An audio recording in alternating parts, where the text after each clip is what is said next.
Railway track तक पहुंच गया है और पप्पू यादव के समर्थकों ने ट्रेन को रोकना शुरू कर दिया। एक तरफ बीपीएससी छात्रों के समर्थन में पप्पू यादव उतर आए, तो वहीं पटना के गांधी मैदान में जन स्वराज पार्टी के प्रशांत किशोर आमरण अनशन पर बैठ गए।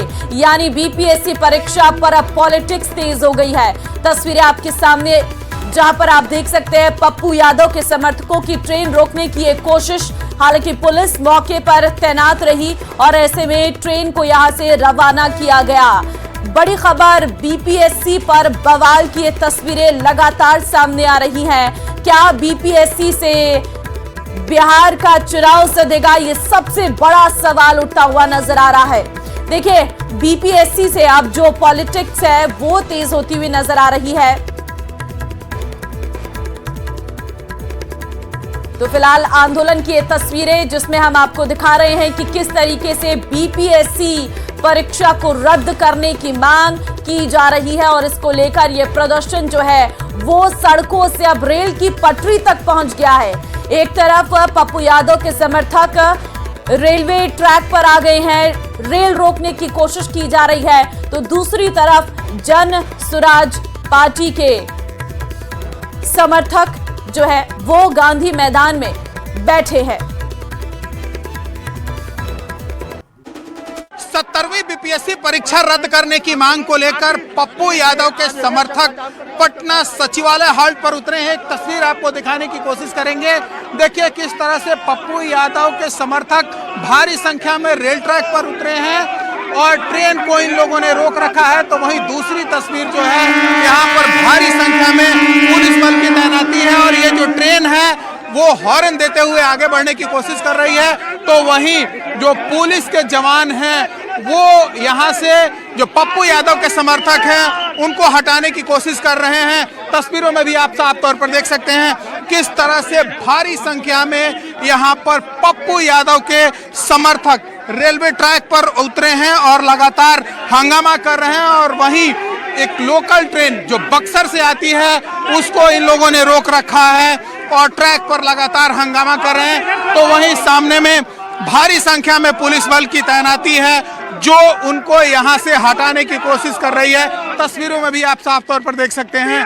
तो इनका यह सीधे तौर पर मांग है कि जो 70वीं बीपीएससी की परीक्षा हुई है उसमें भारी पैमाने पर गड़बड़ी हुई है और ऐसे में री एग्जाम कराने की मांग को लेकर ये पप्पू यादव के तमाम जो समर्थक हैं वो यहाँ पर रेलवे ट्रैक पर उतरे हैं।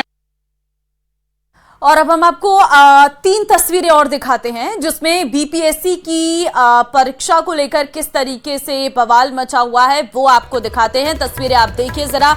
अभ्यर्थियों के आंदोलन के समर्थन में जन स्वराज के संयोजक गांधी मैदान आमरण अनशन पर बैठे हैं। प्रशांत किशोर की तस्वीरें हैं। तो वहीं दूसरी ओर पूर्णिया से सांसद पप्पू यादव की हुंकार पर उनके समर्थक अभ्यर्थियों के समर्थन पर सड़क पर उतर आए हैं और कई जगह पर रेल चक्का जाम आंदोलन कर रहे हैं। जबकि पॉलिटिकल आंदोलन की दोनों तस्वीरों के बीच वो अभ्यर्थी हैं जो 13 दिसंबर को हुई परीक्षा रद्द कर दोबारा से परीक्षा की मांग कर रहे हैं। गर्दनी बाग में आज भी धरने पर बैठे हैं। मुख्य सचिव से इनकी मुलाकात भी हो चुकी है और आंदोलन के बीच कल यानी 4 जनवरी को बीपीएससी पटना के बापू परीक्षा हॉल के अभ्यर्थियों की परीक्षा लेने जा रहा है।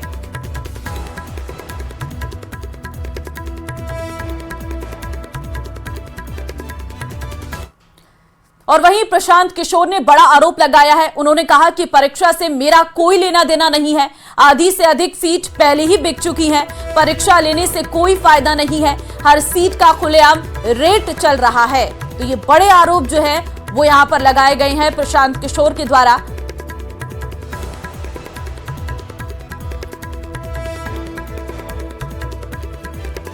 प्रशांत जी, पहले तो पूरी रात कड़कड़ाती ठंड में कैसे गुजरी? बढ़िया गुजरी। मैं कोई पहली बार थोड़ी ना कड़कड़ाती ठंड में निकला हूँ। मैं 2 साल से पैदल चल रहा हूँ, तो कड़कड़ाती ठंड में ही रहते हैं हम लोग। नीतीश कुमार ने 2015 में बिहार के सभी बेरोजगार युवाओं के लिए 1000 रुपए भत्ते की बात कही है कि नहीं कही है? उसका किसने राजनीतिकरण कर दिया? वो क्यों नहीं दिया ये बताओ। इस बार मान लीजिए बीपीएससी का वर्जन की अनियमितता नहीं हुआ है। पिछली बार तो हुआ था, सरकार ने माना था, उसको कैंसिल भी किया था। तो सरकार ये बता दे कि उसमें कौन दोषी था, किस पर कार्रवाई सरकार ने की है। बिहार में शिक्षकों की बहाली हुई, बड़ा चचा भतीजा ने अपना अपना पीठ ठोका।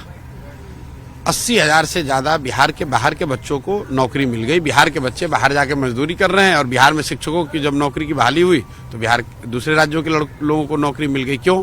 क्योंकि बिहार में डोमिसाइल नहीं लागू है। कल बीपीएससी की नहीं, आप जो लोग ये कह रहे हैं तो उनसे ये आप लोग सवाल भी तो कीजिए, राजनीति कर। तो आज भी संभल में खुदाई जारी है। कल एक और प्राचीन कुआं मिला है। महमूद खां सराय में मिले कुएं की खुदाई चल रही है। वहीं आज जुम्मे की नमाज को लेकर सुरक्षा व्यवस्था कड़ी है, क्योंकि कल ही सर्वे रिपोर्ट कोर्ट में पेश की गई, जिसमें सूत्रों के मुताबिक मंदिर के तमाम सबूत मिले हैं। वहीं संभल को लेकर सियासत भी जारी है। AIMIM के असदुद्दीन ओवैसी के बयान पर योगी सरकार की मंत्री ने पलटवार किया है। तो वहीं संभल में हिंसा के दौरान पुलिस पर फायरिंग करने के आरोप में एक आरोपी को गिरफ्तार किया गया है।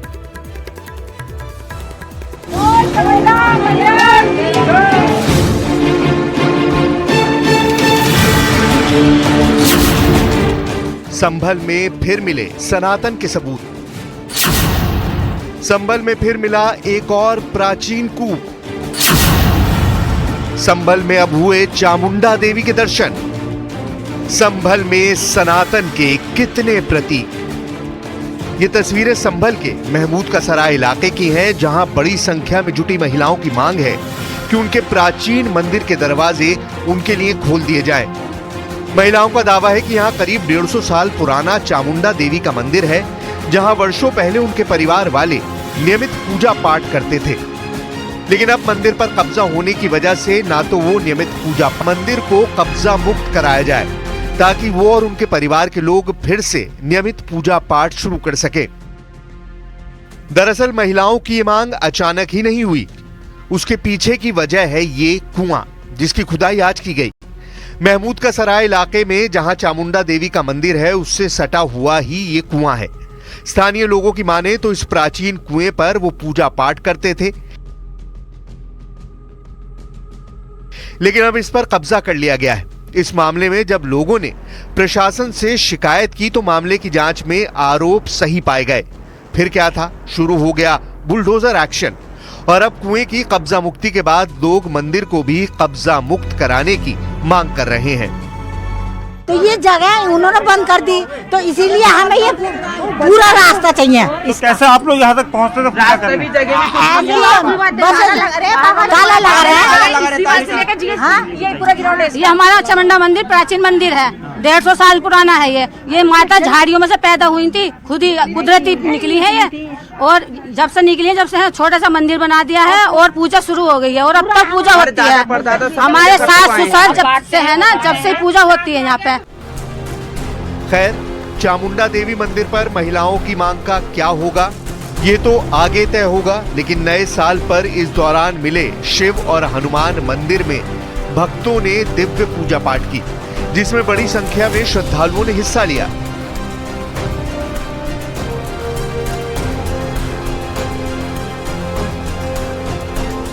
नए साल पर मंदिर में सिर्फ पूजा ही नहीं की गई, बल्कि हनुमान जी की रथ यात्रा और शोभा यात्रा भी निकाली गई। किष्किंधा रथ यात्रा के दौरान माहौल ऐसा रहा कि पुलिस वाले भी भक्ति में होने से खुद को नहीं रोक सके। सड़कों और गलियों से निकली इस यात्रा के दौरान लोग बजरंगबली और शिव के साथ कल्कि भगवान के जयकारे लगाते रहे। कल्कि भगवान का अवतार होने वाले हैं इसी संबल क्षेत्र में, तो भगवान प्राकट्य हो गया। जब प्राकट्य हो गया तो भगवान विष्णु का, कल्कि भगवान का जो अनन्य भक्त हैं, मौन बैठेंगे क्या? आ गए हैं अभी, क्योंकि यही हनुमान जी त्रेता युग में श्री रामचंद्र भगवान को पूजा किया, सेवा में थे। जब कृष्ण भगवान भी बुला दिया, अभी कल्कि भगवान ही साक्षात हनुमान जी को बुला दिया। देखिए इसी जगह में कुछ दिनों की, कुछ वर्षों के पहले क्या क्या वो आपको पता है। साक्षात जब हनुमान जी पदार्पण हो जाते हैं, उसका चेहरा ही बदल जाता है। संभल में किष्किंधा रथ यात्रा निकली तो बलिया में संवैधानिक अधिकार रथ यात्रा निकली, और इस दौरान बलिया पहुंचे यूपी के मंत्री संजय निषाद ने संभल पर एक स्पष्ट संदेश भी दिया। तो विरासत अगर हमारी कोई उस पर कब्जा किया तो मिलना चाहिए। आज के दिन में जब इस्लाम धर्म में लिख दिया गया कि विवादित जगह पर इबादत करना गुनाह है, तो जितनी भी विवादित जगह है उन्हें छोड़ देना चाहिए, हराना चाहिए। और विपक्ष के लोग एक विशेष वर्ग को खुश करने के लिए बयानबाजी करते हैं। तो संभल पर सियासत सिर्फ इतनी ही नहीं है, जामा मस्जिद के सामने बन रही पुलिस चौकी पर भी सियासी रण शुरू हो गया है। संभल में सत्यव्रत चौकी का काम तेजी से चल रहा है और यही वजह है कि महज 5 दिनों में ही पुलिस चौकी के भवन में छत भी पड़ गई है। लेकिन इसको लेकर सियासत भी उतनी ही तेज हो गई है। पुलिस चौकी को लेकर क्या है नया दावा, बताएंगे, लेकिन उससे पहले पुलिस चौकी को लेकर क्या है स्थानीय महिलाओं की सोच, वो भी सुनिए। जैसा आपके हस्बैंड कर रहे हैं कि या तो संपत्ति हमें मिल जाए, नहीं तो वहाँ पे मंदिर बना दी जाए, पुलिस चौकी बना दी जाए। आप सहमत हैं इस बात से? जी, पूरे परिवार से सहमत है। तो एक तरफ पुलिस चौकी के निर्माण से लोगों में खुशी है, तो वहीं AIMIM के प्रमुख असदुद्दीन ओवैसी ने दावा किया है कि पुलिस चौकी की जमीन वक्फ बोर्ड की है और प्रशासन उस पर कब्जा कर रहा है। हमने जब इस बारे में जिले के DM से बात की तो उन्होंने उस जमीन पर दावे का पूरा सच बताया। संभल की मस्जिद के सामने, संभल की मस्जिद आसार कदीमा का प्रोटेक्टेड मॉन्यूमेंट है। प्रोटेक्टेड मॉन्यूमेंट का कानून यह है कि उसके 100 मीटर के अतराफ में कोई तामीरी नहीं हो सकता।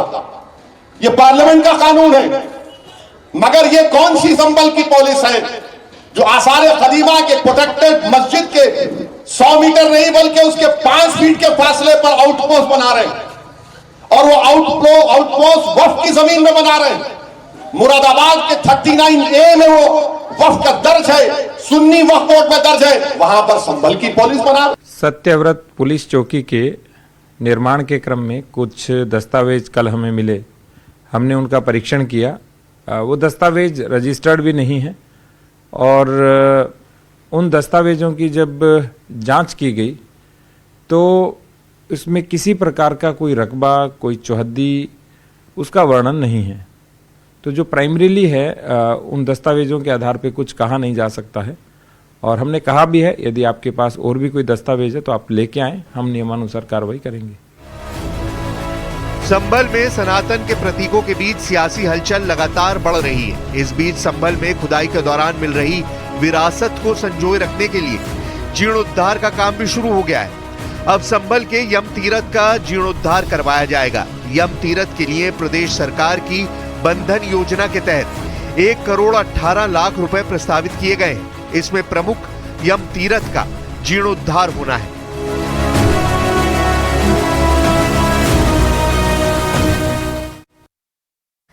संभल हिंसा से जुड़े एक आरोपी को गिरफ्तार किया गया है। आरोपी पर हिंसा के दौरान गोली चलाने का आरोप है। आरोपी के पास एक तमंचा भी मिला है।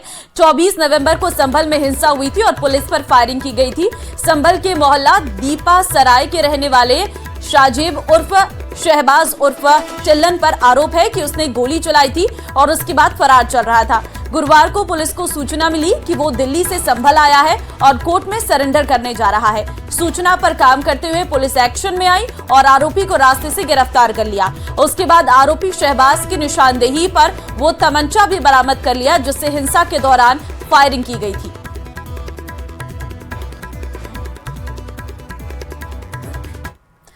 भीलवाड़ा से बड़ी खबर, मांडल के पास सड़क हादसा, घने कोहरे के कारण आपस में भिड़े वाहन, 10 वाहन आपस में भिड़े हैं।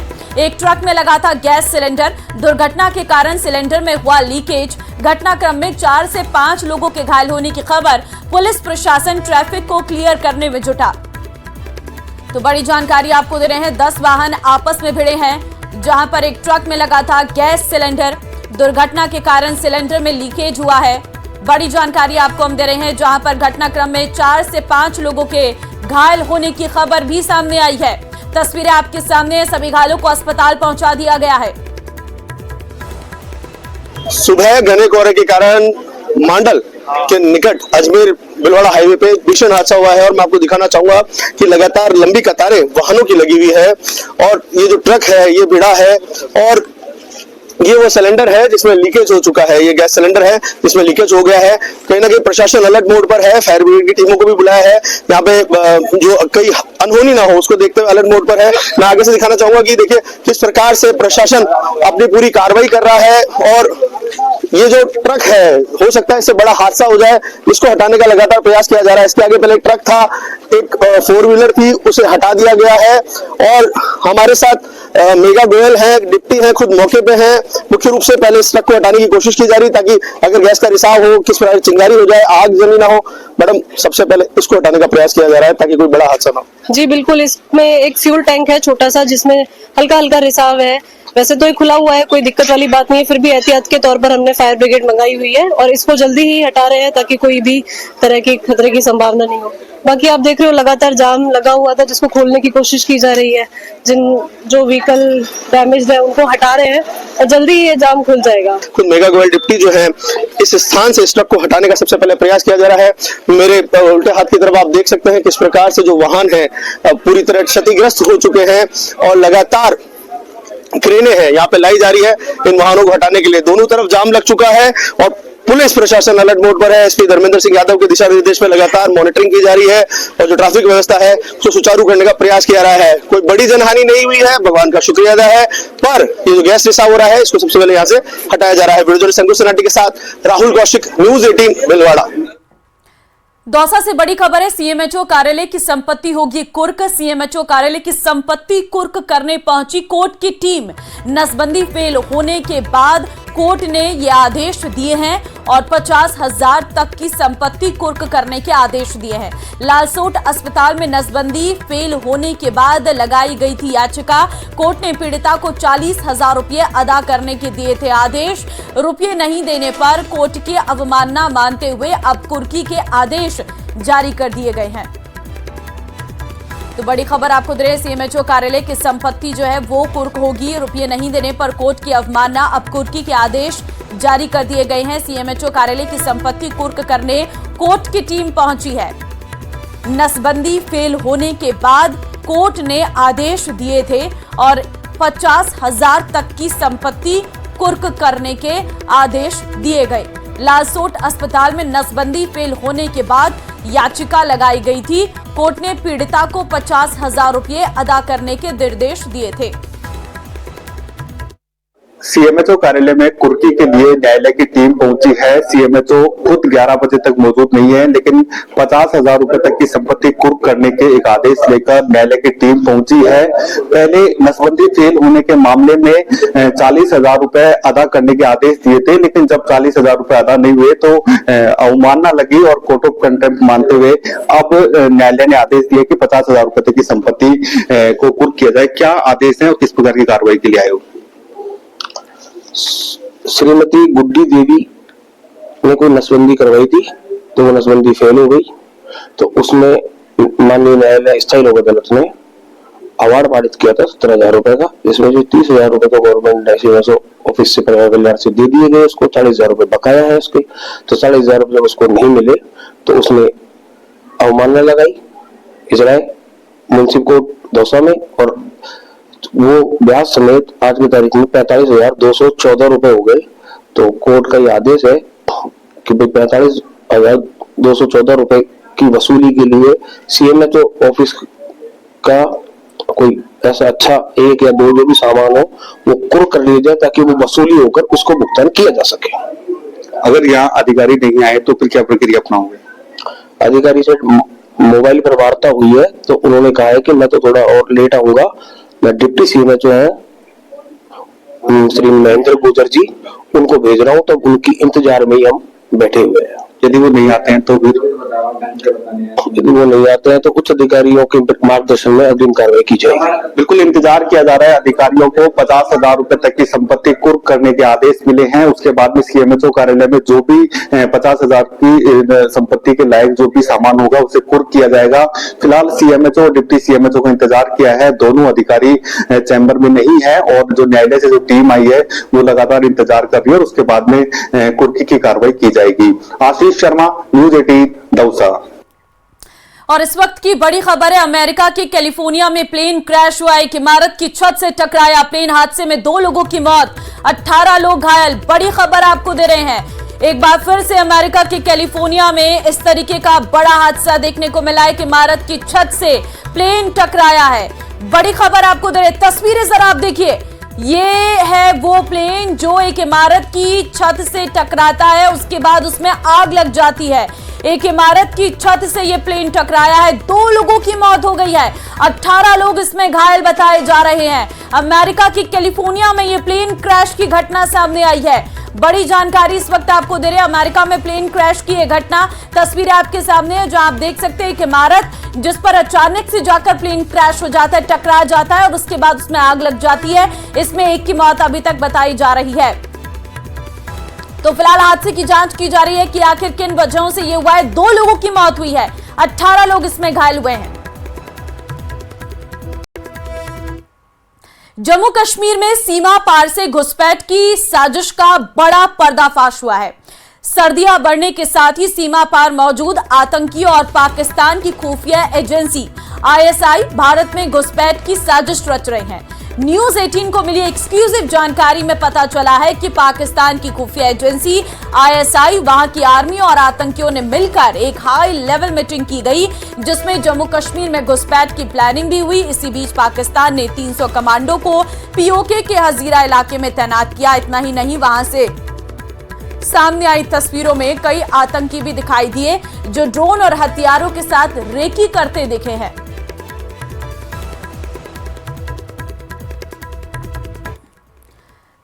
दिल्ली से बड़ी खबर, प्रधानमंत्री नरेंद्र मोदी आज दिल्ली को 4,500 करोड़ रुपए की विकास परियोजनाओं की सौगात देंगे। दिल्ली के अशोक विहार में एक बड़ी रैली के दौरान दिल्ली की जनता को करोड़ों की सौगात देकर PM चुनावी अभियान का आगाज करेंगे, जिसमें सबसे पहले नजफगढ़ के रोशनपुरा में वीर सावरकर कॉलेज की आधारशिला शामिल है। PM मोदी दिल्ली के अशोक विहार के स्वाभिमान अपार्टमेंट में इन सीटू स्लम पुनर्वास परियोजना के तहत झुग्गी झोपड़ी JJ क्लस्टर के निवासियों के लिए नवनिर्मित फ्लैटों का दौरा करेंगे। सभी फ्लैटों का केंद्र सरकार की घर योजना के तहत निर्माण कराया गया है। प्रधानमंत्री मोदी 1,675 फ्लैट की चाबी लोगों को सौंपेंगे। PM मोदी दिल्ली विश्वविद्यालय में 600 करोड़ रुपए से अधिक की लागत वाली 3 नई परियोजनाओं की आधारशिला भी रखेंगे। इसमें पूर्वी दिल्ली के सूरजमल विहार में पूर्वी परिसर में एक शैक्षणिक ब्लॉक और द्वारका में पश्चिमी परिसर में एक शैक्षणिक ब्लॉक शामिल है। इसके अलावा नजफगढ़ के रोशनपुरा में वीर सावरकर कॉलेज का भवन भी शामिल है, जिसमें शिक्षा के लिए अत्याधुनिक सुविधाएं होंगी। सूत्रों की माने तो PM मोदी की रैली में दिल्ली के अलग अलग हिस्सों से करीब 50,000 से अधिक लोग शामिल होंगे।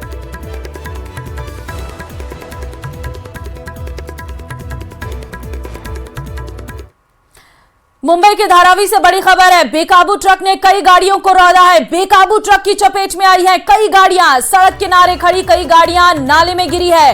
बाल बाल लोग इसमें बचे हैं। बड़ी खबर आपको हम दे रहे हैं, जहां पर एक बेकाबू ट्रक ने कई गाड़ियों को रौंद डाला। तस्वीरें आप देखिए जरा, गाड़ियों को किस तरीके से रौंद डाला है। और जब गाड़ियों में टक्कर मारी गई तो गाड़ियां जो है वहां नहर में जाकर गिर गई। हालांकि अब क्रेन की मदद से इन सभी गाड़ियों को बाहर निकाला जा रहा है। ये ट्रक बेकाबू हो गया, जिसकी वजह से कई गाड़ियां इसकी चपेट में आई हैं। सड़क किनारे ये जो गाड़ियां खड़ी हुई थी, ये नालियों में जाकर गिर गई है।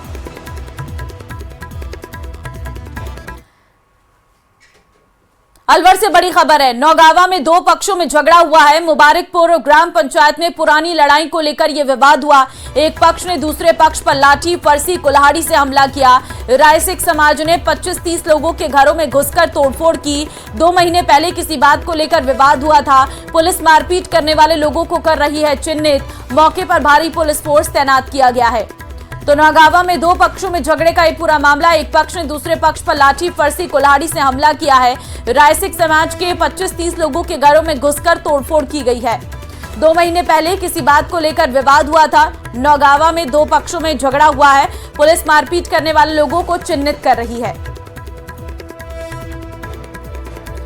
तो मौके पर भारी पुलिस फोर्स की इस वक्त तैनाती है। पुलिस इस पूरे मामले की जांच कर रही है और सभी आरोपियों तक पहुंचने की कोशिश पुलिस की ओर से की जा रही है। दो पक्षों में झगड़े का ये पूरा मामला है। एक पक्ष ने दूसरे पक्ष पर लाठी, फरसी, कुल्हाड़ी से हमला कर दिया, जिसमें कई लोग घायल हो गए।